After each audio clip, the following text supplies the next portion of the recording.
Today's headlines brought to you by Malabar Gold and Diamonds.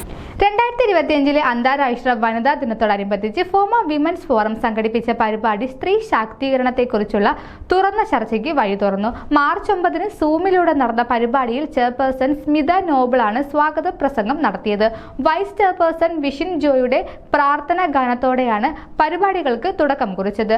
Moderator കൂടിയായ secretary ആശ മാത്യുവിന്റെ കൃതാർത്ഥമായ ആസൂത്രണം പ്രോഗ്രാമിന്റെ സുഗമമായ നടത്തിപ്പിന് സഹായകമായി. ആത്മവിശ്വാസം ജീവിതത്തിന്റെ ഭാഗമാകുന്നതിനെക്കുറിച്ച് ഹിന്ദു ചാത്തം നൽകിയ ആമുഖ പ്രസംഗം ഏവരെയും പ്രചോദിപ്പിച്ചു. ഈ വർഷത്തെ വിമൻസ് ഡേ തീമായ ആക്സിലറേറ്റ് ആക്ഷൻ അഥവാ പ്രവർത്തനം ത്വരിതപ്പെടുത്തുക എന്നുള്ള വിഷയത്തിൽ former joint treasurer Anupama Krishnan സംസാരിച്ചു. ടെക്സസിലെ ഡാളസിൽ നിന്നുള്ള വൈശാഖ് നായരും ഫ്ലോറിഡയിലെ ജാക്സൺവില്ലയിൽ നിന്നുള്ള ലിൻസിയും ചേർന്നൊരുക്കിയ സംഗീത വിരുന്ന് ആസ്വാദകരമായ അനുഭവമായി. മുൻകാല വനിതാ ഫോറം ചെയർപേഴ്സൺമാരായ കുസുമം ടൈറ്റസും സുജ ഔസോയും അവർ താണ്ടിയ വഴികളെക്കുറിച്ചും സ്ത്രീ ശാക്തീകരണത്തെപ്പറ്റിയും വാചാലരായി. This news reels brought to you by Malabar Gold and Diamonds.